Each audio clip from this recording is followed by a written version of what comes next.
Hi, welcome to Pennsylvania Newsmakers, and as always, thanks for watching. Well, Governor Rendell is on his way out, and Governor-elect Tom Corbett is on his way in. Those subjects and more.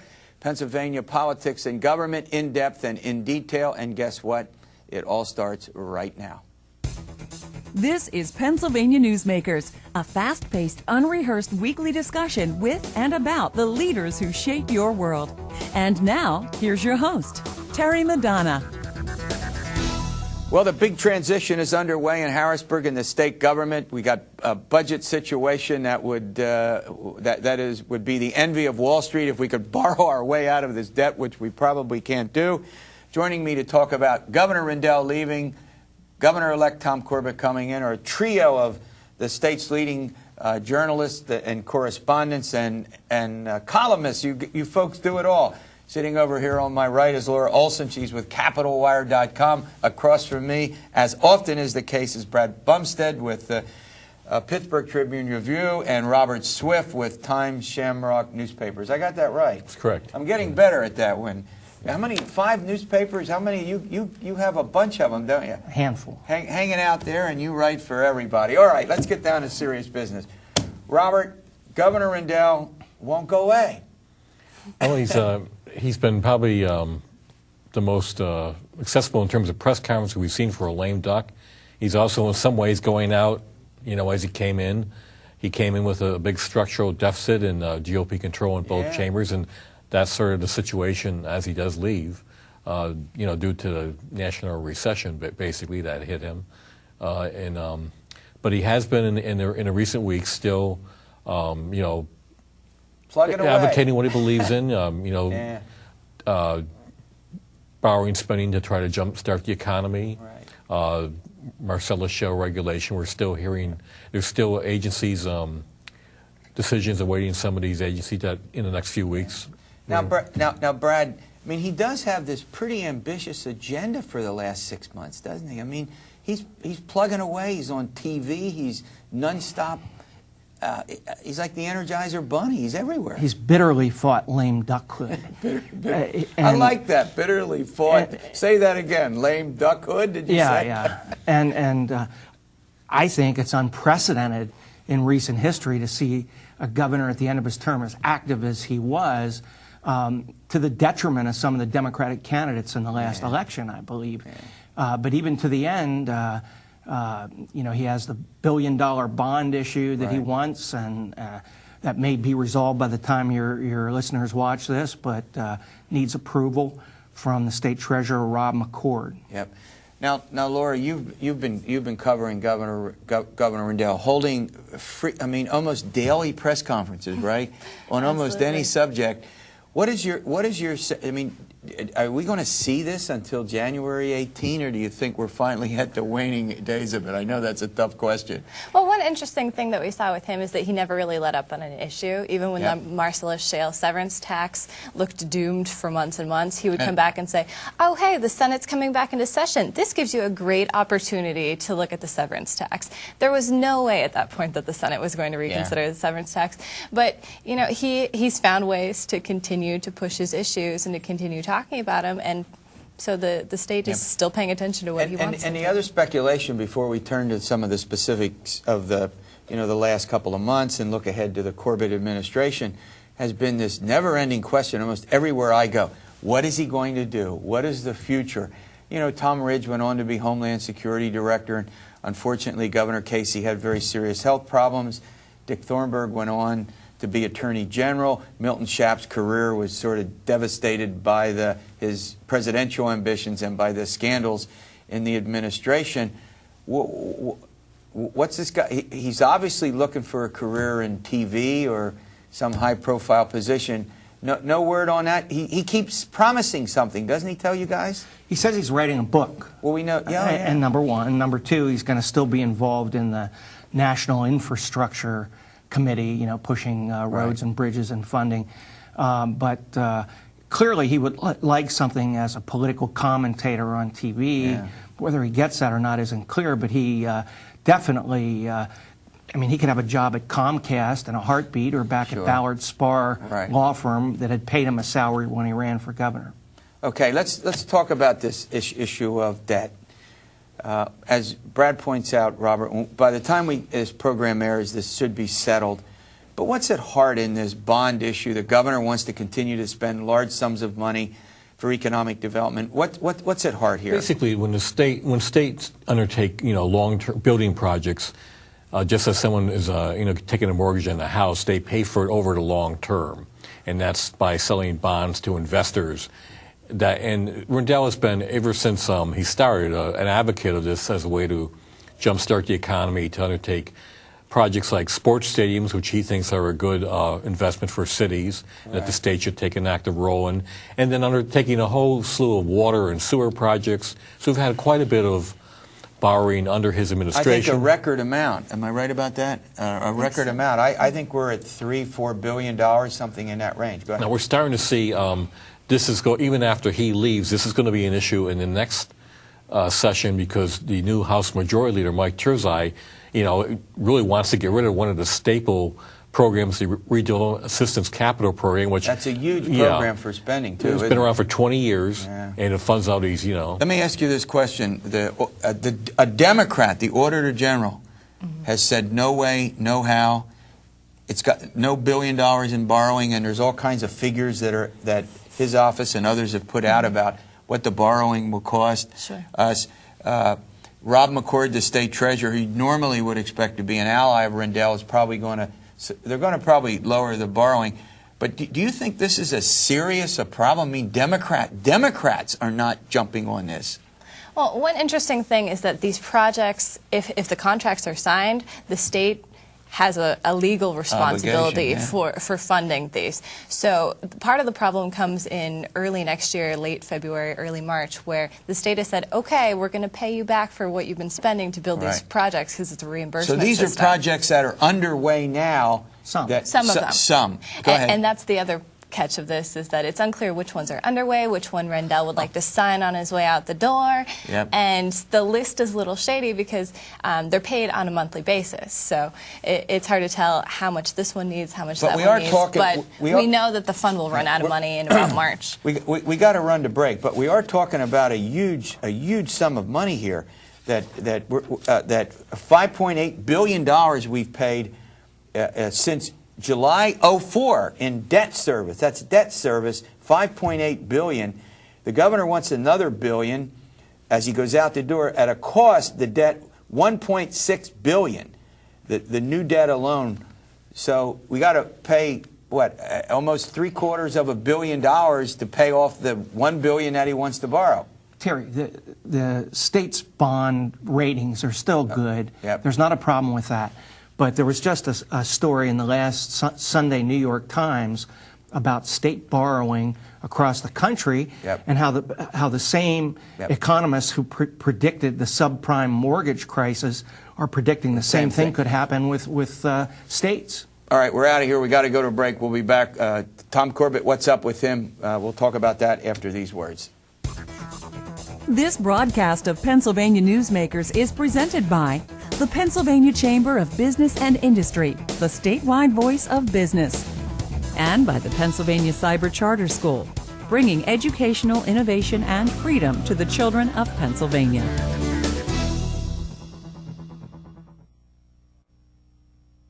This broadcast of Pennsylvania Newsmakers is presented by PAConstructionJobs.com. For more information about rewarding careers in the highway construction industry, visit PAConstructionJobs.com.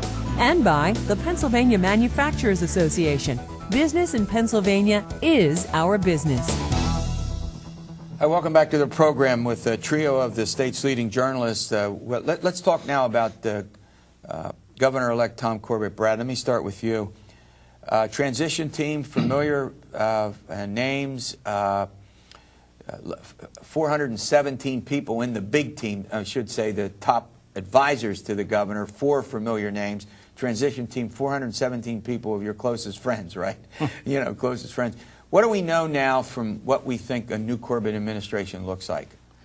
Well, you can't really tell from the transition committee, because these are people who are going to come in and assess agencies And according to Tom Peace, who's co-director of the Transition Committee and a lobbyist, by the way, he says they're not setting policy. They're just going in and taking a snapshot of each agency, preparing a report. So you can't really get a picture from that.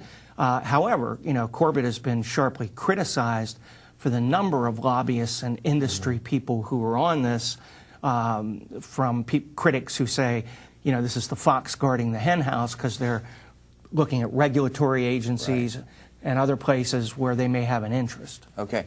Now, frame this situation, $28 billion current state budget, $4 to $5 billion structural deficit. Give our viewers a sense of the problems facing this new governor. Well, you have to imagine this transition team isn't going to be looking for new programs and new things for the state to be spending money on. I mean, we have the unemployment debt where the state has borrowed.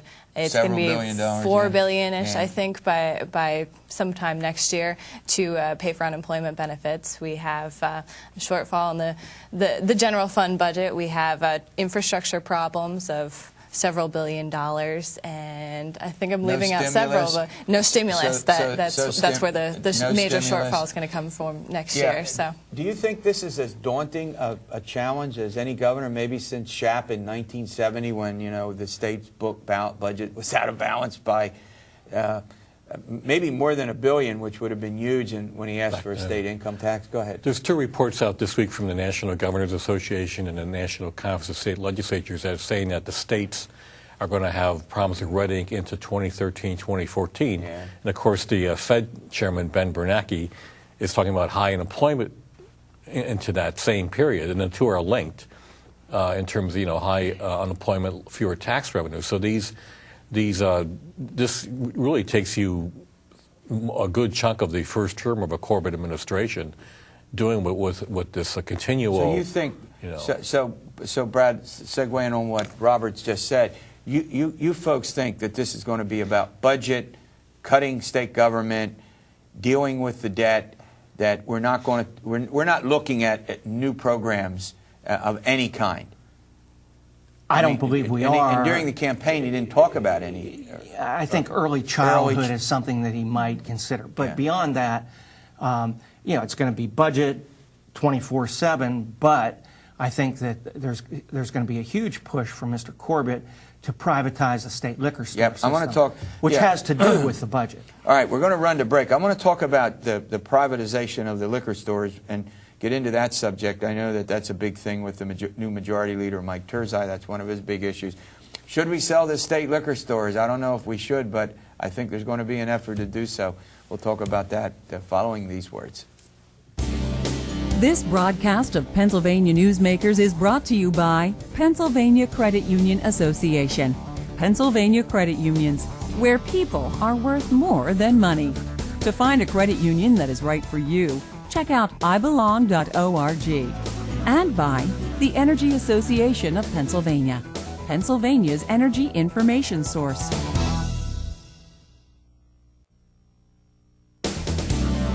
This broadcast of Pennsylvania Newsmakers is presented by the State System of Higher Education. 14 state-owned universities. The state system is the largest provider of higher education in Pennsylvania.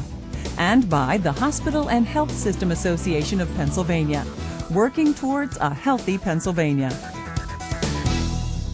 All right, the big debate: should we sell the liquor stores? Robert, how many stories have you written about this, or shouldn't I bring that up? This is going to be coming the 3rd time around, and I'm still of the opinion that the best shot was the first time around when Governor Thornburg tried it. At the time, there was red ink in the LCB, and it was before the birth of the drunk driving laws and Mothers Against Drunk Driving issues. But look, Laura, now you got these big majorities in both houses.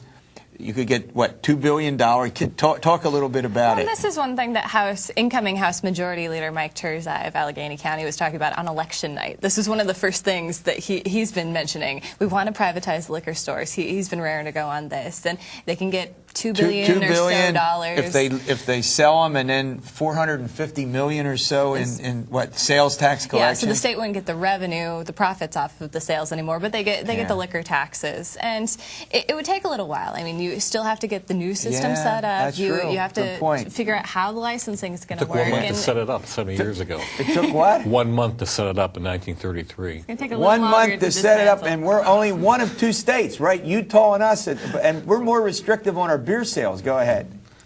Well, I think that having covered the previous attempts, one under Ridge, where it failed, a lot of people would look at this and say, look, some of the same forces are still there against it, so he's probably not going to get it. I really disagree. Unions and conservatives. I think he's got a shot at this. I do too. Because of the budget situation now. Even though the $2 billion wouldn't help out right away, it's symbolic in a sense. Look, we're doing something here to get additional revenue without raising taxes or cutting programs. And I think that he has a heck of a selling agree pitch with that? on the There's money. one You thing think no there's a one's chance? talking. There's one thing no one's talking about yet, and exactly, I think there's going to be a split on this. One thing to sell to stores is about 600 stores. What about the wholesale operation? Right now, the state's one of the biggest purchasers of liquor in the world because it's state-run. Could you still have the state run the wholesale part, but not the retail part? And some Republicans want to do it. Go ahead. Some Republicans want to keep the wholesale. There's going to be a split in that caucus. You agree with that? Is it a point of contention? It's a point of contention, but the Terzi-Corbett approach, Corbett endorses his bill. Everything. Yeah. Lock, stock, and barrel. Everything. All right. So I'm going to put you on a spot. Do you think they can get this done this year? I think they've got a shot. They got a shot. Yes. You agree? You agree? I don't think. I know you've been through this too long. You're a little more skeptical. I don't see. aren't you? Certainly, I know. I don't think it's something you're going to have it done with the budget. All right. Final. Is this it? The final segment, I think, coming up. Money, pay raise. Should they take these pay raises? There's a big controversy over that. We'll be back in a moment, and we'll pay raise. Who gets a pay raise? This broadcast of Pennsylvania Newsmakers is presented by Highmark Blue Shield, changing the way health plans work for business with a variety of plan options for employers and more choices for employees. Information is available at highmark.com. Have a greater hand in your company's health. And by the Pennsylvania Healthcare Association, the future of long-term care.